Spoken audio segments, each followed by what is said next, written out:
All right, so now we've triggered the system. AI just generated our timeline text and another click, and we should see all of our data in a timeline. Here we go. That's it. Literally took us, what, 2 seconds?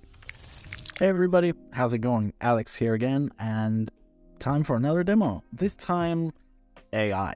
Now, we're going to basically take a look at one of the ways that we can use AI in our daily business work, especially when it comes to like project management. I feel like this particular application of AI will help a lot of people.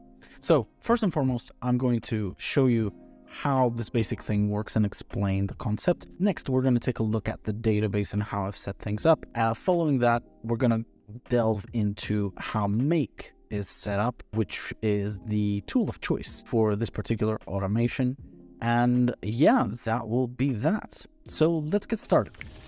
All right, so the general concept behind what we're trying to do is that we have a bunch of random notes that within them contextually contain some kind of timeline. For instance, like this note, is Jerry able to prepare his report for review by Monday? This is American dates, so this is March 6th for our team. We'll go through our review process with the hopes for a go-live date in mid-April. So within this text, there is a timeline, but it's contextual. And the idea is that with a couple of clicks, I want that timeline or the tasks within that timeline to basically appear within my Gantt chart here against my project timeline, basically. The way that it works is super simple. All I have to do is just generate the AI timeline text, for which we're actually using ChatGPT, and we can see that it's working. And here we go. March 6th, Jerry prepares a report for review. Then 6th of March through 15th of April, team reviews report, and then 15th we go live. Once that's generated, we can then create the actual timeline, another click, because we approve this, and there you go. Now let's go through how the database is set up, and following that we'll take a look at how the automation works. All right, so let's take a look at the design of this database. It's incredibly simple. I think this is the simplest database we've dealt with on this channel so far. Yeah, we've got just 2 tables. We've got a projects table where I have a project name, just the concatenation of this simple string, project hashtag, and then the auto number. Then I have my notes, which are completely random. Just try to emulate real life as much as I possibly could by people taking notes during a meeting, for instance, only to go through them later and trying, manually, typically, to create a timeline, which can be incredibly annoying and time consuming. And then we have our next checkbox, which is generate AI timeline text, just a simple checkbox. Then the AI timeline text field, which is just a field where we want ChatGPT to print the nicely stylized timeline that we really need, and I've given it a prompt specifically to print the timeline details in this particular way, and it does. Then we have create timeline records, which is just a checkbox, and then we just have a link to the timeline. So let's jump to timeline. I'm gonna jump into the grid view. Again, nothing really fancy going on here. We have a name, which is probably the most complicated formula in the whole little project that we're dealing with.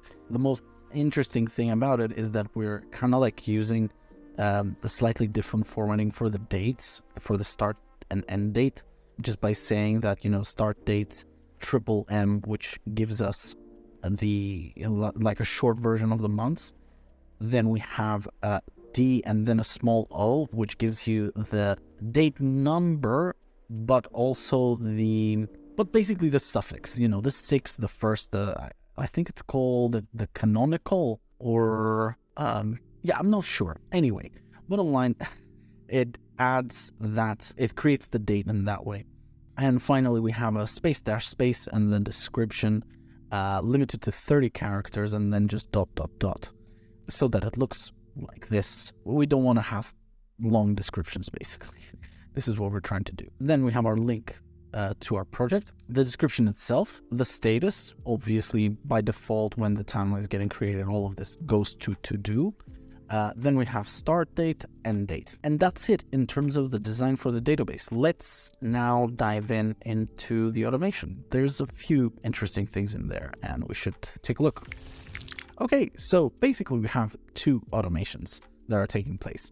The first automation deals with the actual generation of the AI text, and the second part of the automation, or at least let's say the workflow, deals with taking this text and extrapolating the date and the description, or dates, like different start end dates, as we have in this case particularly, and just creating a timeline record for each one of these timeline instances, right? Cool. So let's take a look at the first one, which essentially begins with the automations. And we have this part one where we just simply trigger the record to go into make based on if generate AI timeline text is checked, then run the script. The script is incredibly simple. Feel free to make a copy of this. And yeah, the variable here is record ID, with the record ID variable being dynamically added, like so. Although of course I've already added mine, so just feel free to add yours. And then just press finish editing, and just like that, you're ready to go. Then, now, this is the make automation. I'm just going to put myself down here in the corner. Incredibly simple automation. We are first triggering our webhook as soon as it comes through. Nothing to call home about, super simple. Then we're getting our project. It's our projects table. Next, we're updating that project record with just starting up, and we're just saying, look, format now and this sort of date. Next, there's a little router here that basically says that, look, if the nodes do not exist, like if this particular field here is empty, then print no internal nodes to process. So that's basically it. I haven't found anything, and don't do anything basically. Now, in the opposite end, if there are nodes, then you can update that same project record with, AI squirrels working overtime. In other words, that, hey, something's happening. Next, and this is probably the most important piece, we have our AI completion prompt. All you have to do is just set up your connection, select method of create a prompt completion. I'm using Text DaVinci 002. You could use 003, but I got better results with 002, to be honest. So I highly recommend that. And the prompt is very, very straightforward. Create a bullet pointed list in the form of a timeline based on the text below. If the text contains a date range, use the earliest from the range as the date to use for the timeline. Although I must admit, just a little note on this, it liberally ignores this sometimes.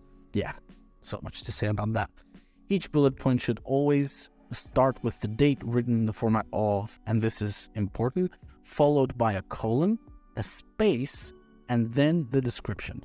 Assume that the year is, and this is also very important, it is important to use this make formula so that you can say that the year is now, because otherwise, you have to kind of think that you'll have to jump into this automation every year to change it. So if you were to hard code this to 2023, which is now, yeah, it would be a little bit stupid. So it's nice to have this particular bit to be dynamic, to say, what is it today, 2023, just print that in there. Sometimes the text might not contain a timeline. In that case, simply say no timeline found. Here is the text. And then we open up a quote mark and input the notes from module number 7, which is this part over here, and close the quote mark. Now, at this point, this is never really going to work because we've already set up this little fork over here, which basically you will always have a text.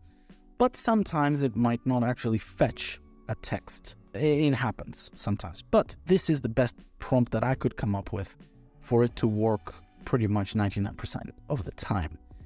Max tokens, I've set this up to 1,000. Temperature, 0. Top P blank, N blank, echo empty, and the rest of it is as is. Press OK at this point. And we simply update the record by printing the choices text 1. Here we go. Text into the AI timeline text. And if it runs, there we go. Let's regenerate this particular part again. And you can see how it behaved. Generated.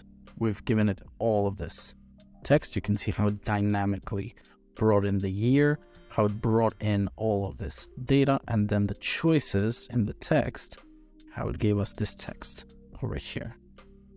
And it finally updated it in the record. Now, let's take a look at the next automation, which deals with extrapolating the data from the generated text and actually creating records from it. Now, part 2 of this automation is also triggered the same way, just like we triggered part 1. We're just triggering part 2, only that in our script, our webhook is obviously different. So this is part 2, which is also quite simple. So we begin with triggering the record, then we get a project, which is our project basically, the one with project number 3, the one with Jerry, right? Next, we have an iterator. So here we iterate. In other words, we need to create an array to iterate. And the array is super simple. We just take the AI timeline text. So we create split AI timeline text, and we split by each new line. And that creates a nice little array of 3 bundles, right? So this is the first item, second item, third item. And we only have 2 modules to go. It's like super straightforward. Next, we have a funky little variable here. And this variable, all it does, it simply tries to establish if there is a range. What do I mean by that? In these 3 records, one of them, the middle one, actually has a range, right? We have from the 6th of March to the 15th of April. So ChatGPT just figured out that there's a range in there. And this means that in my timeline, I have to have a different I have to have a different end date compared to the start date. In most other situations, your end date and start date will be the same, because typically you will submit draft and copy by 16th of March and go live on the 30th of March, right? And that's all well and good, but sometimes, like I said, you have to have ranges. So this is basically dealing with that issue. And the way that we're dealing with it is also kind of easy. So you begin by splitting the value. So you split this value by a colon. And I think also by a space. Let me just double check. No, just by a colon. So you split it by a colon. Then we use get. And in this case, let me just open this up like that. We get the first value from that split. In other words, it gets the timeline, the time range from that particular split. In other words, it's getting this particular value. What happens next is that we're splitting again, but this time we're splitting that value by a space dash space. So we're splitting this value by the space dash space delimiter, and we're getting the second of this split. In other words, we're getting this part. That's why in the results, you can see that in the first instance of the record passing through this, we get an empty, then we get 15th of April, and then we get an empty again.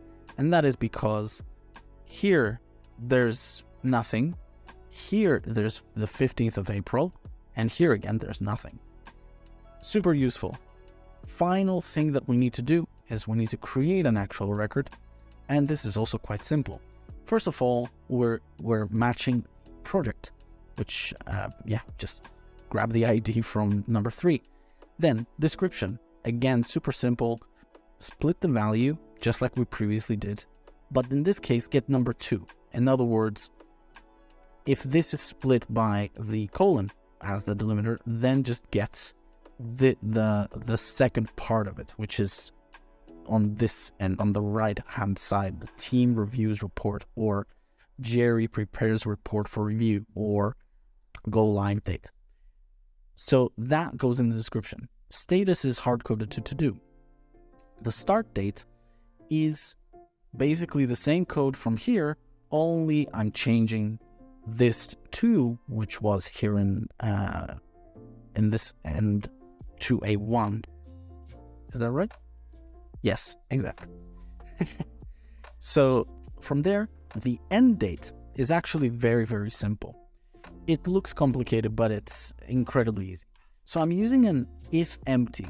So I'm saying that if this is empty, then use this whole thing. So use the start date as the end date.